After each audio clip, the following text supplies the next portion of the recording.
My name is Monica Gleberman, and you're listening to Silence on Set podcast.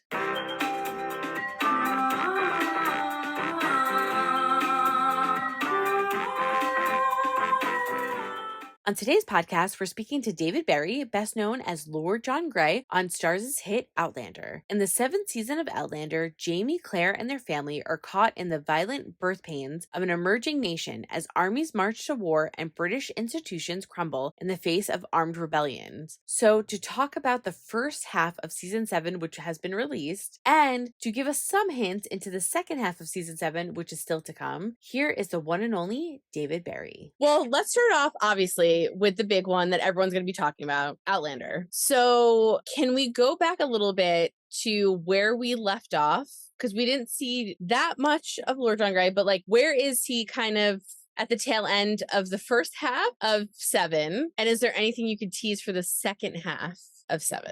Because the way we film it is it's all, do it all in that particular season took more than a year to shoot. And then of course we're picking up threads from the season previous to that, which was season 6, where COVID got in the way.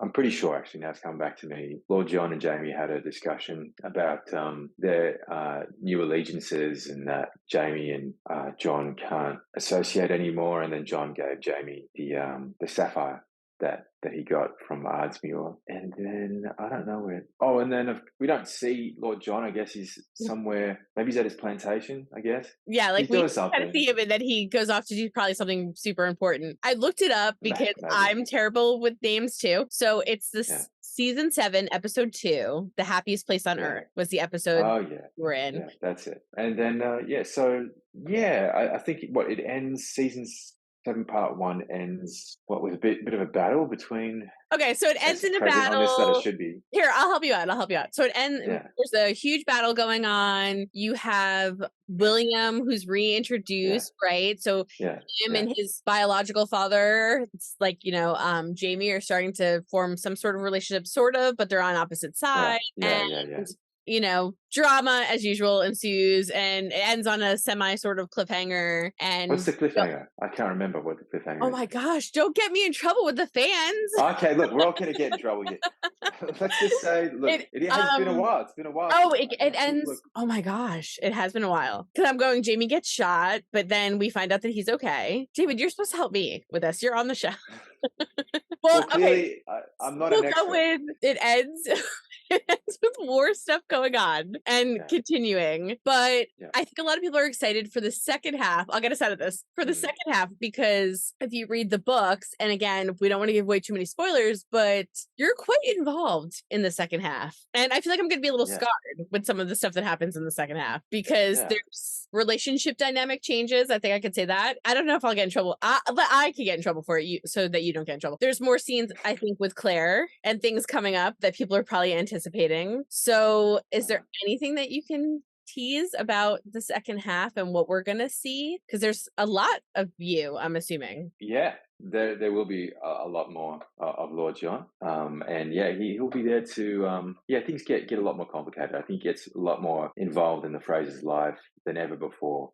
He's not just someone who's sort of a satellite to it, or just observing, or just kind of waiting in the wings for anything. He really gets in there. And he's more entrenched in their lives than ever before. And I think that really disrupts the dynamic between the Frasers. And I think there's also a lot more to sort of be resolved with the William storyline as well. There's a lot. There's a lot. I think the second half, for me, like for my character, I think it's very exciting. And I think audiences are going to see John in a light that perhaps they haven't seen him before. It was a very, very challenging season. So there's lots of challenging scenes for me, and for the audience, I think, will be very challenged. I find it so funny too. While you're talking, do you see that you're getting a little thumbs up on your screen, or are you not seeing that? I don't know if it's on the. Yeah, like have you seen? No, it's like going up on. Look, that. Do you see it on the screen? That's so weird. Ghost in it has like a little like thumbs up emoji. People are really going to enjoy this. We're like all over the place. We don't know how things ended. We're like, more stuff's coming up, and now there's like thumbs up happening on your end. I don't know. It's very weird. I'm just gonna ignore it. So people enjoy it if it keeps happening. It's like a little thumbs up that like appears. Well, at least it's positive. Yeah, someone's positive. Why enjoying not? what they're hearing.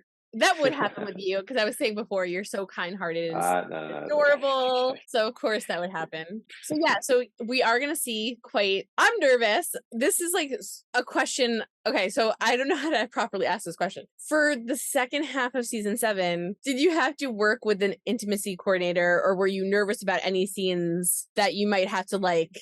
Because we haven't really seen Lord John Grey have to show anything, I guess is the nicest way of saying it. And for an actor, I know that's like super scary and I would be like super terrified. So I don't know how much you delve into that area, but did you have to like work with a coordinator, or were you nervous, or did you get out of it and not have to worry about it at all? Or can you not say anything? Monica, I think that question is like, does Lord John have sex in season 7 part 2? That's kind of like, is there intimate or sexual things that happen in season? Because why else would you be having an intimacy coordinator? Can't I don't know answer. if I can answer that really, because we have an intimacy coordinator on set. Have you worked with the intimacy coordinator in the past? Like, just because intimacy for me also isn't just like I've worked with intimacy coordinators in the past. Yeah. You tend to use them when those scenes come about, and you never know when you get an Outlander script what your character's going to get up to, and I guess like to really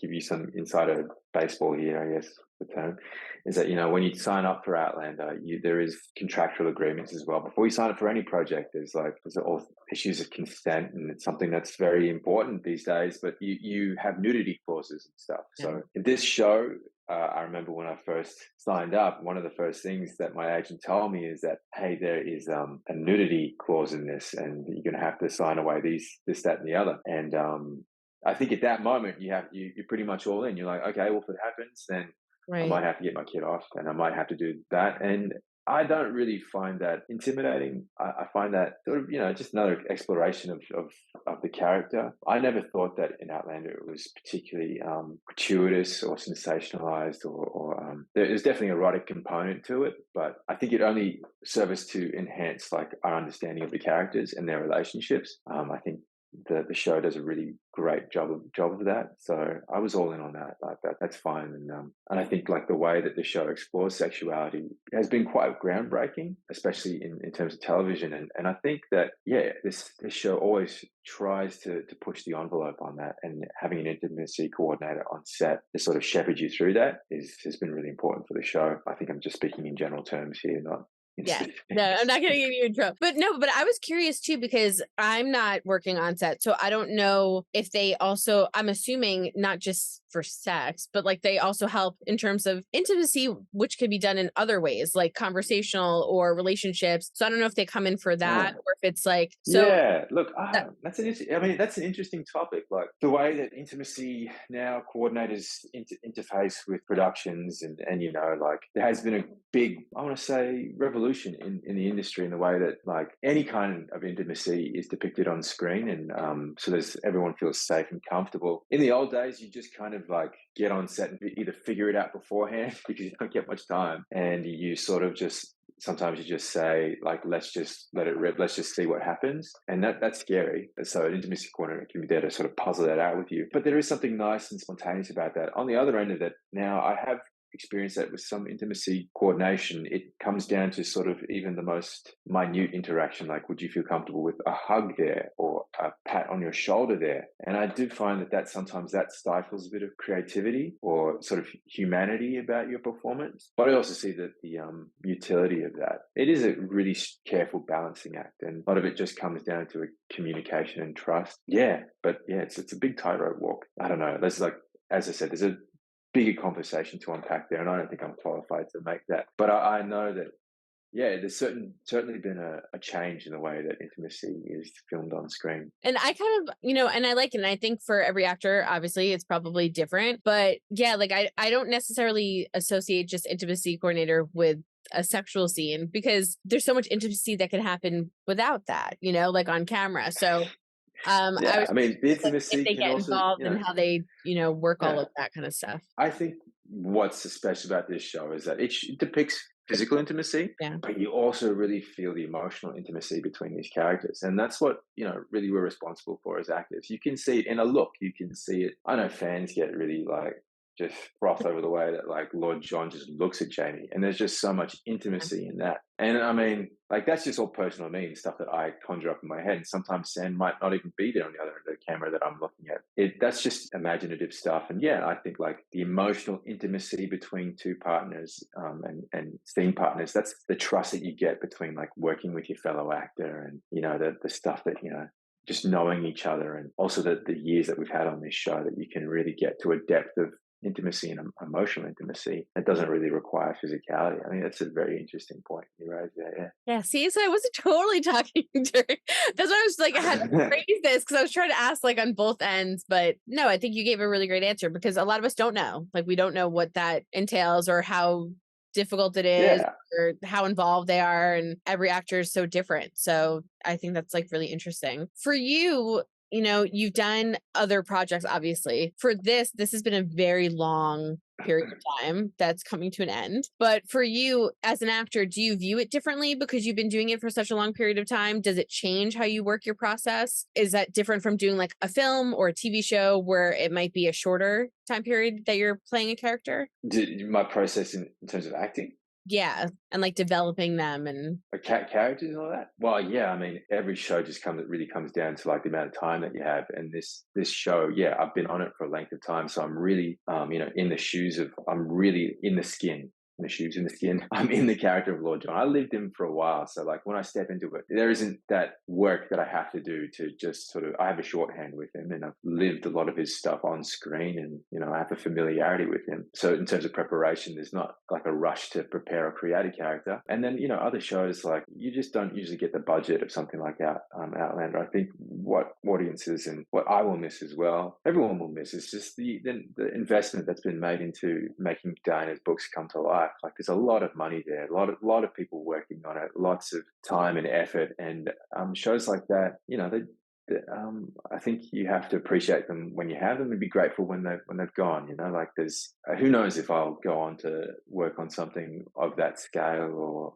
with that investment and of time, effort, and energy that everyone's put into this show. But when you come across something like that, and I think Outlander has been, you know, something that has had all those components of everyone really invested in this for this long, it just goes to show why it's had such longevity. You know, you've got the fans, you've got people who've been working on this since, you know, 8 years ago, the same people are just coming back, you know, year after year, and just shows what the love that they have. And that's a very special thing that you can't really replicate on a film or on a TV show or anything really. That length of time really does, you know, create something very special. Well, I swear we're going to turn into fun questions, I promise. But I have one more kind of like serious question. I swear will be fun. But for you, I know it's far away, but what are you like anticipating that last day to be like, your wrap day? Well, let's put myself in it. Yeah, look, the end of anything.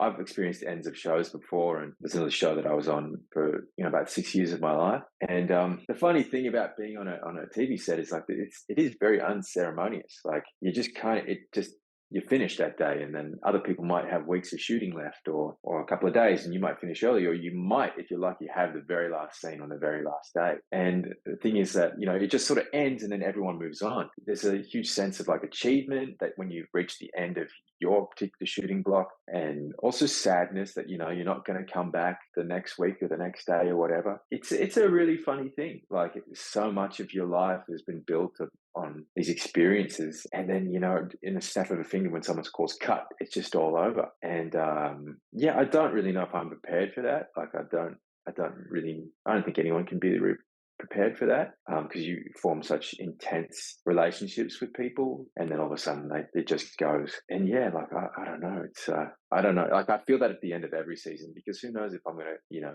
if they're gonna have me back or whatever. So you know, every time that you step onto that stage and that's the last of your shooting block, you know, you got to treat it like it's your last opportunity. You know, just very fortunate that Outlander will have a season 8, and yeah, I don't know, you just always be grateful for that. I'm getting really serious and sentimental already. I guess that's maybe just commentary on how I'm going to feel. Just read between the lines of what I'm saying, I guess. No, listen, everyone's going to listen to this and be like crying. Like, I want to cry because I love you. You want to cry? I love this. Okay. He's like, don't, because I love you on the show. I mean, I love you in a lot of projects, and I want to talk about other stuff too. But yeah, I think it's difficult, and you're right. Like there's been some sets where I've seen, and people that are listening that have never been on a set before, sometimes someone will say, and that's a wrap. And everyone claps. And then they're like, all right, and reset. Blah, blah, blah. And everyone starts yelling because they have to go reset something else. And then exactly like you said, sometimes you are that lucky, I don't know if it's lucky, good or bad, depending on how you look at it, that last person that has the final scene and they do that final wrap and everyone's staring at you and you have to do like a speech and all of those things. But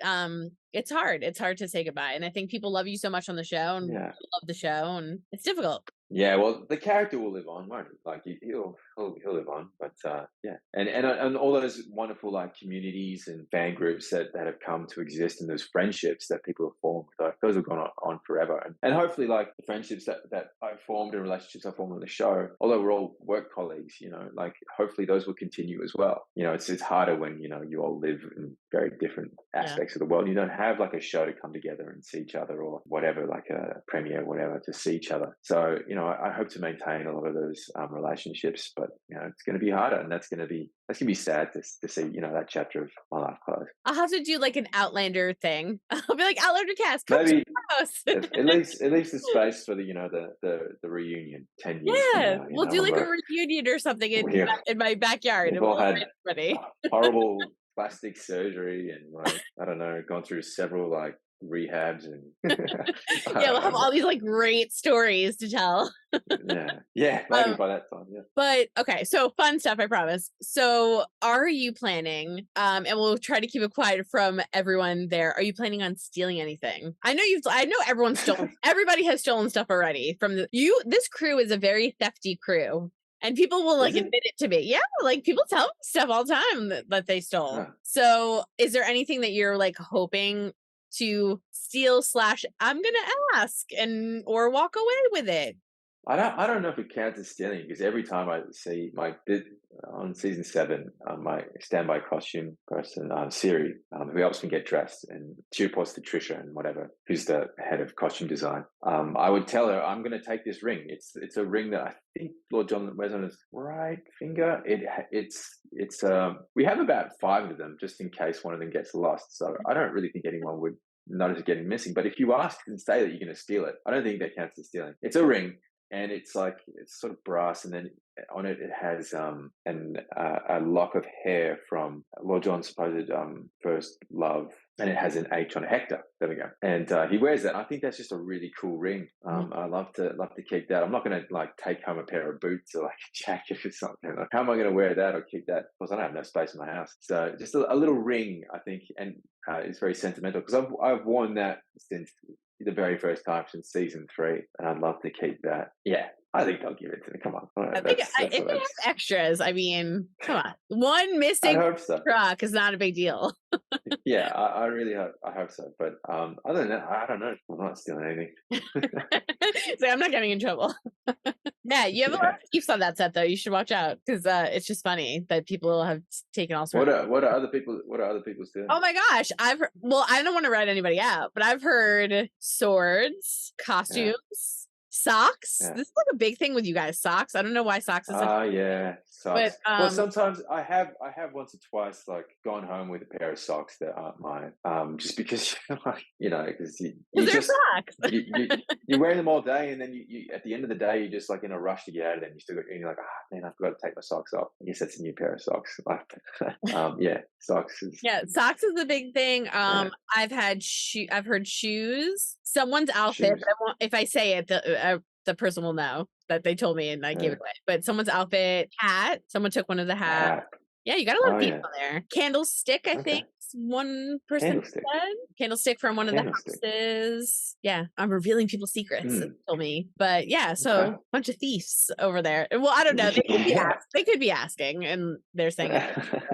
I'm just going to go with they're stealing it because it sounds cooler. But yeah, so hopefully you'll get the ring. But I think that's really cool. What are you most excited about for Outlander, like for people to see? Or like, is there like a scene that you're like super stoked, which I know you can't really talk about, you can talk around it, but like there's something specific. With this show, I'm so used to it that nobody can talk about anything, but is there a specific scene that you're really excited about that you were like, I'm so proud of this, I worked really hard, I can't wait for people to see it? Again, I was just going to give boring answers because I can't really talk Your about answers it. are fine. Everybody does this to me. It's okay. Well, maybe we should check in after it's aired. But yeah, I did pour a lot of my heart and soul into the second part of season 7, and I am really proud of it. I think I really grew as an actor. Some material that really I'd never seen on TV before, and I didn't know how to solve it. And it really required a tremendous amount of trust from my scene partner and a tremendous amount of like bravery from on the side of both of us, and tremendous amount of trust and bravery from everyone on set, and a director who Lisa, who really helped guide both of us through that. I think I'm really proud of that. Yeah, and we'll definitely do interviews, of course, for next season. So I'll be able to go, all right, what was it? Which one? What episode? You, Charles, and John, the three of you guys are so funny together, and you guys have so much fun together. And I interviewed all three of you last season, which was right before the Tribeca premiere, and then I saw you guys at the premiere and all these things. So what is it about the three of you? Like, you guys get together and you're so much fun. So like, what clicked? Like when I don't know. Like maybe it's just that like I can't say that. Oh yeah, we do. Oh, do we? There are some scenes coming up in season 7, part 2, where Charlie, John, and I spent a bit of time together, maybe. And I guess I don't know. When you do these press interviews, they just pair you up, and you're like, let's have some fun. You guys were so much fun. You were like the funnest of the day when we were interviewing you guys. Charles, so fun. All right. Well, Charles and John, I know, have a really close friendship.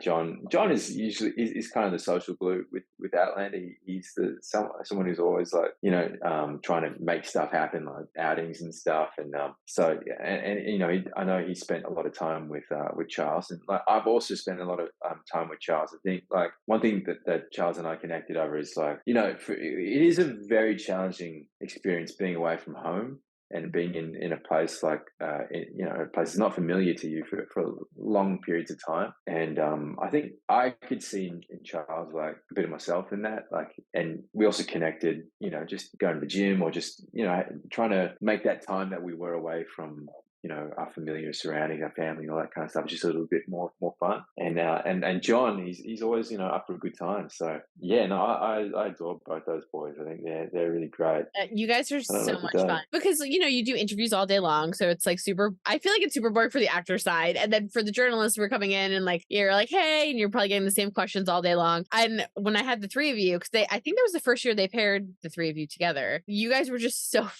like the room was just so much fun, and I was like, oh my gosh, they're so fun together, and everyone loved it. They loved seeing all of you together, so that's good. It was just really fun to see all of you making fun of each other. And I think Charles was wearing was he the one wearing a green sweater or something, and like we were all making fun of that. Like it was just I might forget how the end of season 2 finished, but I'll never forget Charles's green sweater. I don't think you ever can forget that.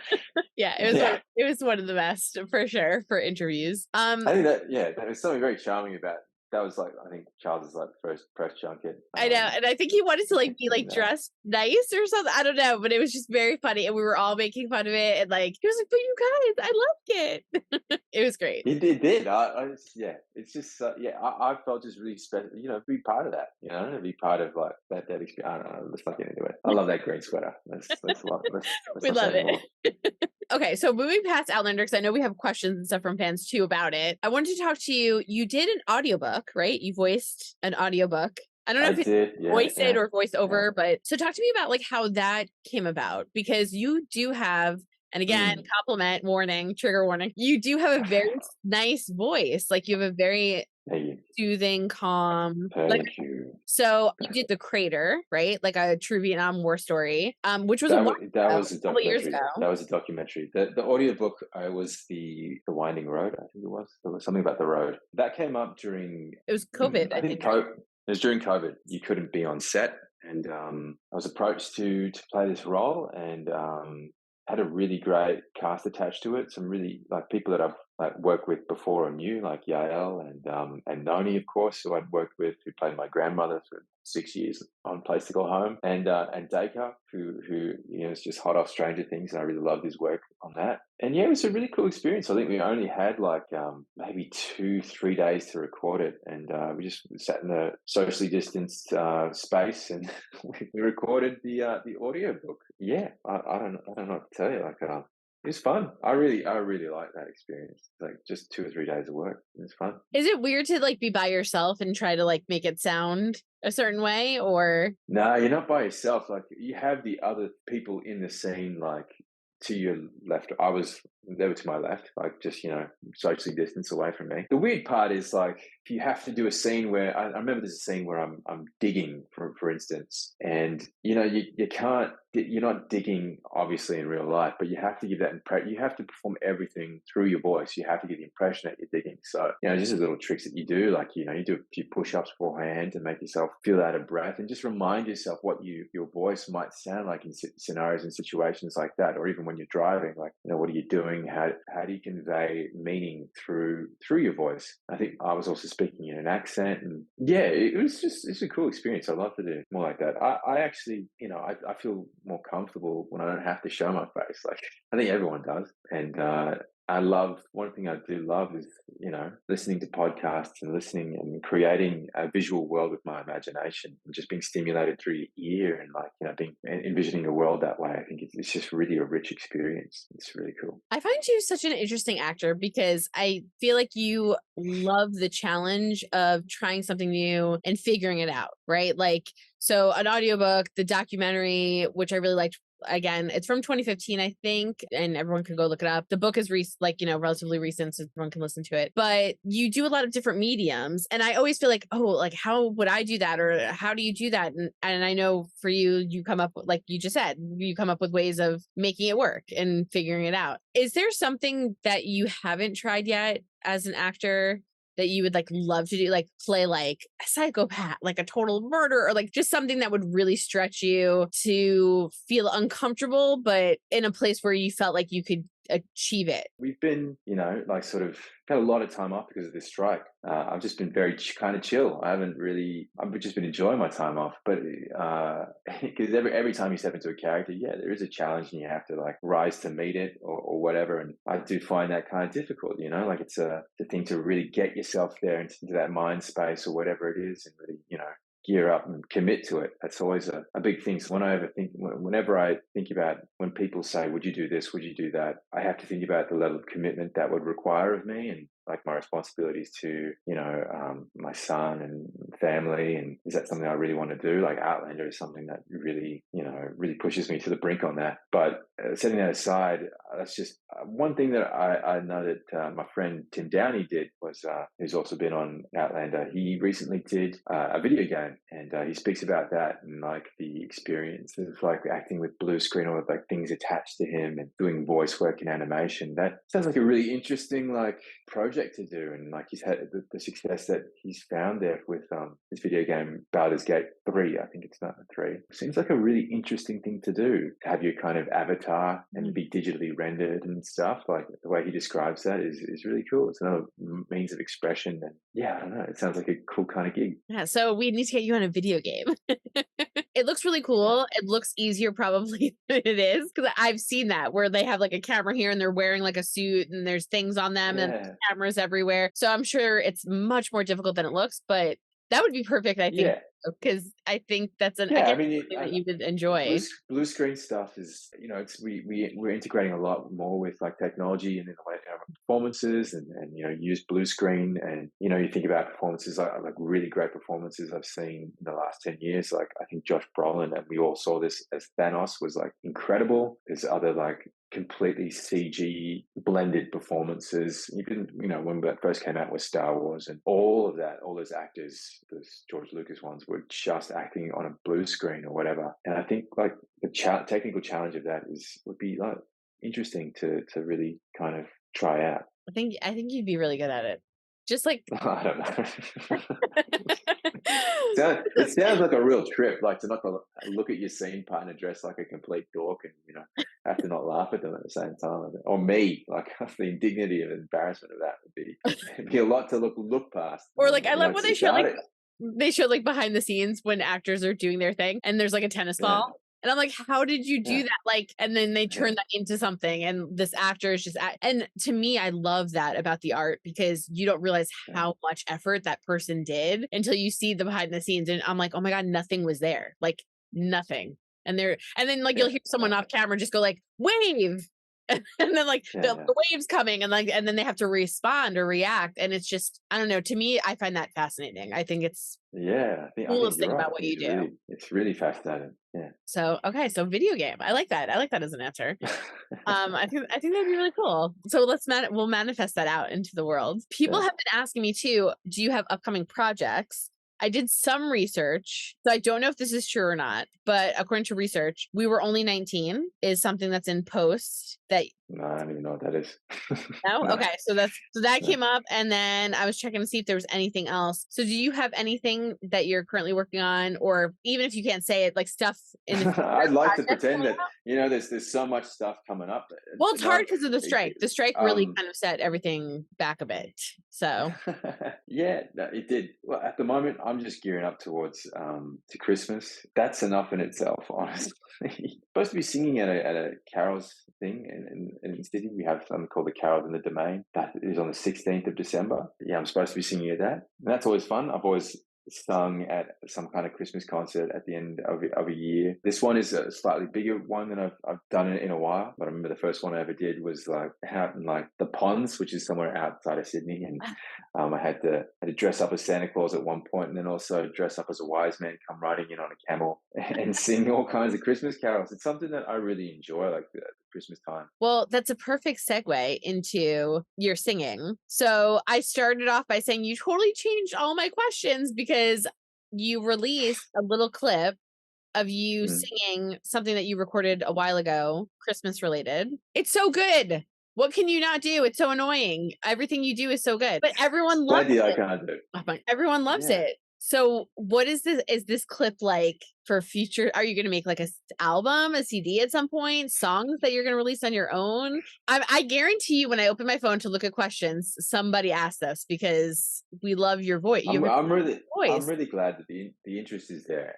and people want to hear me sing. I think that's enough for me. I don't really need to release an album, or if I did, then I'm happy to know that someone would be there to listen to it. But look, it's just something that, like I said, I really love Christmas time. I love carols. I love singing. The way that I use social media, I'm not really great at it, but I just kind of put stuff up that feels right to me. I feel like the stuff I want to share is interesting to me. And I just happened to find that recording. It's something that I did a while ago with a friend of mine. And it was just a complete a cappella recording of Last Christmas. I just thought it was cute. Like I found it on my phone. I was like, oh, that's funny. I haven't heard that in a minute. And yeah, singing has always been a part of my life. I think if I took a different direction, I would have loved to be a singer or something more musically inclined. And of course, I still keep it up in my life. And if there's any way I can integrate that or do it in some kind of project or whatever, then I'm always keen to do it. Oh my God, I would love to see you in a musical. I don't know if people are going to kill me for saying that. I would think that would be so much fun. Like training to dance and do all of the things.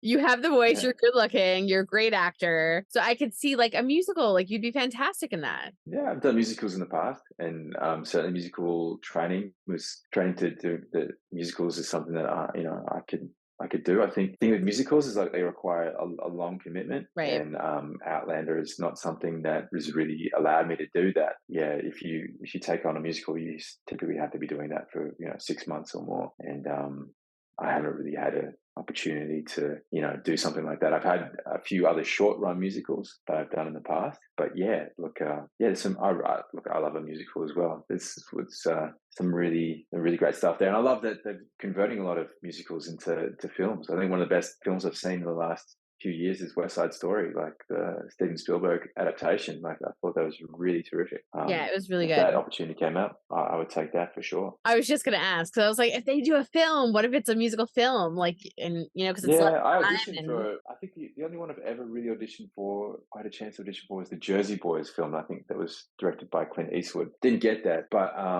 that would have been a fun one to do. Obviously translations of musicals to films aren't as good as the real thing, going to a musical and going to the theatre. Ultimately, I think if I had a chance to do a musical, it would be really, really great to do it in a theatre. Well, I'm keeping my fingers crossed for both because I'll let you know. I love you. I'm going to check out questions. So yeah, the world went wild when you posted your song. So I'm assuming there's going to be questions about it, but I'll do my best. Okay. All right. Okay. So here, we'll just get it out of the way. So the first question, do you have an album out? You kind of answered this already. If not, you need to. You're an amazing actor. So no, I'll just take the compliment from that. I'm getting used to these compliments. So okay. I'm working you through the process. Yeah. Someone else said, did you think Outlander would be so successful all over the world? Outlander was already successful all over the world. I don't really even feel like I had much to do to contribute to that. I'm just here on the riding the wave. So I'm really very fortunate to be a part of it. So yeah, I had nothing. I didn't think it, and I didn't have anything to do with it. I'm just here on it. Yeah. I'm glad that it is. It's impacted my life, really, in that sense. I don't think I've impacted Outlander or anything. I'm not going to diminish. Yeah, okay, and invite more compliments. But you saw my mouth open, right? I was like, okay. I know I'm a part of it, but I think this Outlander phenomenon existed before me, even before the show. And we credit to Diana and also the creators and everyone that came before me that already had that well in place. I'll let that one go. But you okay. I'm not a huge add into it. I'll take that again. I'm not trying to be falsely humble here. Like I understand that. Did I think Lord John would be as loved around the world? Again, I do think I share custody of his popularity. I had some contribution there to make, and no, I didn't. When you first jump into a role, your actual fear is that everyone's going to hate you. You never know. It's not a good fear. I think in this season as well, like there's been times where I'm like, oh, is this character going to make it through and still be beloved? I don't know, but that you can't approach the work like that. And if I'm just going to pivot a little bit, I think there was a time where I found it a little bit frustrating that the character was so loved. Like I would have just liked him to challenge audiences a bit more and do more stuff. Felt like, I do love being, as it's been described to me, a fan favorite, but I don't want my work to be about pandering to fans or fandom. I think what's important is the integrity of the character, and if then people love him from that, then that's great. And I think this season, the second part of the season, will be a real test of that. No, I can respect that for sure, because I completely understand what you're saying. And when a character does various things, and if people fall one way or the other on it, that's the test, right? Like, did they love the character regardless? And well, you really want to bring out the humanity of a character, even if you're playing a villain, someone who's people aren't supposed to like. You want to tap into some kind of essential humanity that people can be like, all right, well, I'm not supposed to like this person, but if as the actor you can really bring out a human aspect and something that the audience can identify, I think that's already going to make you successful in the eyes of a fandom, or be liked, if that's what you're concerned about. But you can never, as an actor, be too caught up in are you liked or are you not liked, because that's a road to ruin. Well, it's kind of like when I do these, I try to pretend no one's listening, or because if I look at the numbers, or if you look at people that listen to it, then you start like panicking. So I'm like, I'm just going to ask what I want to ask and, pretend that's it. And it just goes out in the world and it's not mine anymore. People clip me and clip parts of this interview, and then it's everybody's. It's kind of like the same thing. Yeah. That's how I always go with it. Yeah. I just kind of for sure. And it's just interesting to think, if Lord John had social media, would he be scrolling through comments trying to see if as his life played out, would he be, get a bit meta here, would he be approving of what people say of him? I don't think he'd actually care. He probably wouldn't even be on social media. I think he'd be the type of person that, doesn't have an account. Maybe that's not true. It's an interesting question. That is actually an interesting question. I feel like he would have an account. I feel like he would take offense. You think so? Like, I feel like if think you so? saw and someone like You'd be insulted him, he'd be defensive? like, how dare they say that about me? Like, that's so not true. Yeah, maybe. If he'd get in any Twitter wars, but I do. That's an interesting question. Whether Lord John would have social media. Don't know. And wait, and if he did have social media, would he be a Twitter or like an Instagram, or like would he be on everything? Yeah. I don't know, man. I don't know. I I really think don't he'd be know. a Twitter person. You're definitely an Instagram person, but I think Lord John Yeah. Gray I'm would not be really anything, but yeah, if anything, it's Instagram. I have a Instagram. Facebook, but I don't use it. I think I think he would be Twitter. I don't know. I just feel like he would want instant, like, like how he look. Like, can you imagine if you went to an event and someone took a photo of him? Like, you don't think he would want to know, like, how dashing he looked and what people might think or what people are saying? Maybe. Don't know. Yeah, Maybe don't know. it is interesting. I feel like about I it. feel like he almost would think, I feel like he's more Or is he so in the league of liberal in like. this No, world? I think he's more like the royals, like think of Prince William or Prince Harry. Like, do they have social media? And they're not posting it on. Well, Prince Harry, like, he got a bit out of control. Then he had his whole Netflix. Let's say he's more like Prince William. He's there in the limelight. He doesn't need to like Rehab. fight for attention. Attention comes to him. So he's already in the papers, and he's getting things written about him. So I don't think he's really trying to court any more, attention. So he's there and he's comfortable. He knows he can sit in it, and people are going to take pictures and be interested in his life no matter what. Yeah, that's true. That's true. You brought up, though, honestly, such a great question to ask every cast member now. So, like, Charles, John, like, everyone, I'm going to be like, aren't you going to be on social media? And the question comes courtesy of David Berry. Okay, so let's see. Someone said, oh, this is a great question. Your impressions on how Lord John evolved and his connection with Jamie. Maybe I'm just trying to understand. How did he evolve? You mean, has he grown as a person? Does that mean? Yeah, I think when we first met, when he was a teenager and met Jamie, and then grew to what he's like now. I guess like how he's evolved over time, like since we've met him, and then also his connection with Jamie. Like, how has all of that changed since like day one to now? That's a lot there. It's so complicated, so nuanced. I think but we'll make it simplistic. He's been in love with Jamie since Ardmore. The moment that he probably fell in love with him is, I guess, on that chess match, maybe before that. And I think Lord John hasn't changed. The nature of that love has changed, like any relationship. If you're in a relationship with somebody for that length of time, you grow as people, and the love matures. And I think, if anything, this love has matured into like a very mature, deep love of like, no matter what, we'll always kind of be connected in each other's life. It doesn't need sort of passionate romance, and it doesn't need a physical consummation. It is a connection of two people that deeply understand each other. And like the two people have really connected through all their hardships to really, really understand each other. Much like Jamie and Claire have gone through that, and they've gone through that in their marriage. But the deep friendship, I think, that Jamie has with Lord John is something that's also evolved in that time. And Lord John's come to understand what the nature of love is through that, that it isn't just about like a physical or passionate affair. It's that he may still desire that in some sense, but it's a deeper, mature love with Jamie. I agree with you. And I also think the relationship, it's so interesting because if you met them, or if you wrote down like Jamie on paper and Lord John Gray on paper, I would be like, they're never going to be friends. Like, they would absolutely not, like, based off their quote morals, right? And how they were raised and various things. But for some reason, the differences kind of make it work, which is life, right? Like, we all of us are friends with people that are completely different. So I find it so interesting. I love that relationship purely because you guys are so different, but it works. It works. And you both have this mutual respect of like, I got you. I'll take care of you. Like, like I'll cover your back. I'll do whatever, even though all this other stuff is telling each of you not to, right? Like the world is kind of telling each of you not to help the other, but there's like a bond of friendship there that just can't be broken. And it's really interesting that you guys are so different, but it works for you guys. So I agree. Yeah. Let's see. I asked this a lot. People wanted to know if you would like to do a series of Lord John Gray after Outlander, because there are those books and there's more material. So if they approached you, I guess, to do it, would that be something you'd be interested in doing? Yeah, I get asked this question a lot. Yeah, I think the character is very, very rich. Let's see. As I said, there's a lot of great source material there. I think he's a really rich character. I could see, there's a lot more to be mined there. And if someone wanted me to play that role again and tease that out in a series, yeah, sure, why not? Yeah, I'm kind of hoping that they bring you on. Like, well, I don't know how long, if they do the prequel, how many years there is of a difference, but I don't know, just some cool way of like bringing Yeah. on. Like, it would be Like so a Force cool to ghost or see something. guys.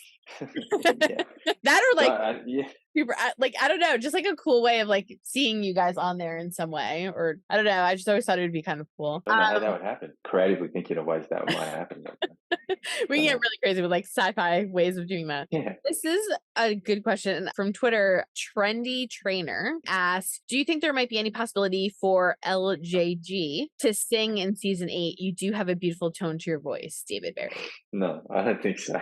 But thank you for the compliment. Like, no. David might, but I don't think Lord John's singing. It's a good question. Like sometimes, I have played characters that they sing in a episode of something, or the singing has come up. And it's every time you're like, people always want to merge worlds of like, if you sing, you must sing. Your character sings. Everyone to hear people sing, and they come to like, well, let's do a musical episode or something like that. Because apparently, if you sing, you got to show it, right? And it's an interesting question: does your character have the same voice as you? It's something that I've thought about. I don't know. Look, a musical episode of Outlander would be amusing. It'll also I don't know. Maybe I don't like think a good behind the scenes, maybe like a behind the scenes thing, or like a blooper or something fun with you guys could possibly be in the future. Yeah, maybe we can form like a rock band or an R&B group, or like, I don't know, like a K-pop. It had to be like a K-pop group or something, because like there's like so many of us. And John could be like 35 of you. It would be more like a choir. Yeah, choir. Yeah, why not? I have a musical choir. Let's see what else. Petra Holda, and I'm sorry if I'm saying your name wrong, asked if you, I think this is interesting, and I love your answers to these because I feel like they're leading to more questions and more like random things. Okay. But she said, if you were a magician and could send Lord John to a different time, where do you think you would send him and why? Let's think about this seriously for a sec. For some reason, my mind's taking me into the future. Take him into a place where Lord John could be happy. Yeah, he needs to be happy. Married and have children. Yeah. AI assistant or a robot. Playing peace with aliens. He would totally, he'd be good at that. He's so smart too. Like, he'd be great. Oh, well, I will ask this because so many people are asking it. I don't know if you have any control over this, but a lot of people want to know if you're going to Outlander in Australia in February of 2024. So I don't know if that's a control. No, I haven't heard of that. Okay. So a lot of people keep asking me. So just so you know. Yeah, look, I go to Outlander in Australia. If I get invited, I might go. Look, I think these conventions have been a really interesting experience for me, and great way to meet fans. It is a very, very strange experience to be on the other end of it. It's not something I've ever expected to have as part of in my career, and for people to relate to you in that way of celebrity, or show that amount of love. We've already seen how much uncomfortable I get with compliments, but it is a great experience to really get to meet fans face to face, and I guess experience that one-to-one connection that people have, and the way that they express their love for the show. I think it is very meaningful. And if it's happening, you said it was happening in Australia, then all the better. The travel can be a lot, but it just shows that Outlander fans are all over the world. We even have them here in Australia, and that's it's a really special thing. Kathy said, I don't have a question, but please let him know I'm excited to see his story arc in the second half of season 7. A lot of people wrote to me that they didn't have questions, that they just love you. CJ asked, she said, I would like to know how David feels LJG, I love that they always do that, has changed. Well, we did how he's changed, but then it says, how has David feeling about his character story arc at the moment? Has he read the books, or is he just going with whatever happens? So I guess, did you read the books prior for what's to come? Are you relying on the scripts? How are you kind of preparing for what's to come? No, I haven't read the books. I've read excerpts from them. I think, as Diana said many times, the books and the show are two separate entities, but they both inform each other. So like, when there's bits that the writers do take bits out of the book, take the highlights, the greatest hits, and put them into the script, and also the stuff that makes the script more meaningful, or, there's really impactful moments into the script, like lines of dialogue. Just the source material is so great that sometimes you don't want to change it, and then it's helpful to to go back and cross-reference that. Yeah, so it is also helpful that it does give you a blueprint, or at least an idea of like the trajectory of where your character's going. You don't get as many surprises, as you can kind of work up to the psychology of how you get certain places. But then, you don't want to put yourself before anything's ever happened. So you got to play in the present moment. You can't play to a moment in the future. So yeah, that's my approach. Like my responsibility first and foremost is to the scripts, and then making those work. And then if there's there have been at times disputes over like certain things that happen in the scripts or certain lines of dialogue, and that we'd like to either change or we find challenging. And I think when those kind of situations arise, like we will always try our best to make the book work. And then if it doesn't, it's an adaptation. We make an adaptive creative process. But I will say that I always really like what Diana has on the page, and I think it's what's made this show just really great. It's like it's already very filmic and interesting, and you don't really have to do a lot with it. You just have to try and make it fit into 60 minutes of television, from a massive book. That's the biggest challenge. And then also from an actor's perspective is to bring a sense of humanity and like psychology to it. So like quite frequently what I think happens in Diana's books is that she doesn't really delve into the internal psychology of characters. Like she'll give a voiceover, or she'll say attitudes to things, but she won't really unpack what people are thinking. So it's often sort of documentary. You'll have excerpts of like conversations, and from that you just kind of infer the thinking or the motivations of characters. That is like a huge challenge when sometimes characters do really strange or unexpected things, and you have to like give that an emotional grounding or basis and a humanity. You can't just do it like it's from a recipe book. And yeah, like the books don't really reveal much about that, and that's where you as the creative artist have some contribution to make to Outlander. It's like, how do you make this human? Even as readers of books, like that's what you're doing. You as the creative mind are like in projecting your own creative solution or psychology to the character as you imagine them, as you're reading them, the lines of dialogue. And even then, when you're reading certain excerpts, like as the reader, you're like, and this season 7 part 2, you're like, how the fuck does that happen? Like that makes no fucking sense. And so it's on us. The bigger challenge then is to like make that make sense in the second half. It's like, oh, okay, I never understood how that would work, but you've made me believe it. And hopefully that's our challenge. You've made us believe it and not just be like, oh, that's a fucking weird plot twist or whatever. I always wondered that as an actor, because it's like, if you know where you're going, I don't know how, you don't want to get there yet, right? So like, let's say your character's having a mental breakdown in 6 episodes. It's like, you don't want to know that now, right? But you want to like work up to that. So it's helpful to know that. But then at the same time, knowing that, does that affect your 6 episodes lead? So I'm always like, how does an actor like balance all of these things? And it's just constant. It's like so everything you're saying to me makes sense. It's just like nonstop of like making sure it all works and makes sense. Let me say that like as an actor, I learned in drama school is, as soon as you get a script or you get anything, read it at your first opportunity, because you need time to dream about it. And that's what my acting teacher used to say. You need to dream about it and let it enter your subconscious, so that by the time you're filming it or performing it, like your subconscious is allowed to just kind of leak out into your work. So you don't want to be thinking in the moment. You just want to be in the moment saying stuff. And the sooner that you have things to dream on and to let it sit and marinate in your psychology and subconscious, the better it is. And that's the benefit of having these blueprints, is that you let it marinate in you. And then by the time that you get to these important pivotal moments or things that you knew that were going to happen, like it just leaks out and you know it. It's like it's a really authentic lived experience. Yeah, as a point of like process, that's what I do with scripts. And like the book, I will know the blueprint and the outline, but I might not necessarily read it. Yeah. And I also liked what you said too about the like, what the fuck part, because I mean, we all know what we're probably referring to, but like when I read it, I was like, literally out loud, I probably was like, what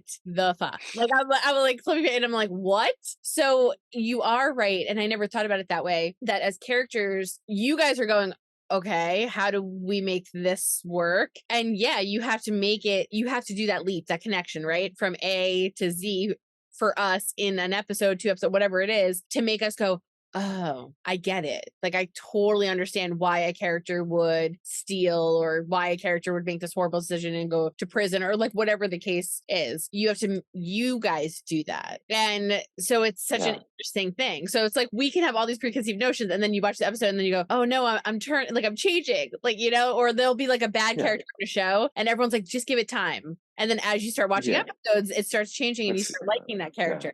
Well, that's the intersection of writing and acting. And a lot of the times, like when you're on stuff with great writing, like and you have great actors, that's when you get like really powerful and like challenging TV or performance.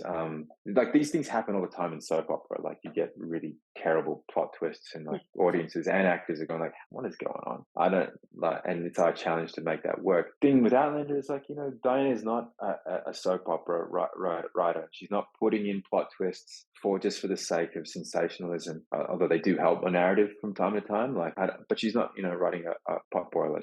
Her characters are grounded in some kind of truth, and I think that you have to strive to, you know, really find that. Whereas in a soap opera, you're just like, yeah, all right, how's that happening? Like, oh yeah, this person's married that person, marrying their sister, then having a baby by that person. It's like, yeah, whatever. Make that believable, but I guess you just get used to it, like that format, and you're just like, yeah, it's fine. Like, yeah, us as actors behind the scenes are like, what is going on? You fight with the writing, you fight with yourself, especially on like, more soap opera-ish stuff. That's why there is a huge craft to people who can pull that off. Like, I have complete respect for people who can, on a nightly basis, go off and pull off like crazy ass storyline. Like that is a huge challenge. I mean, sometimes don't give that enough credit where it's due. I want to give you your final question before we do the photo booth, which I know you're probably so excited about. I wanted to ask you, is there anything that you want to say to the fans? I always do this every single season when I interview.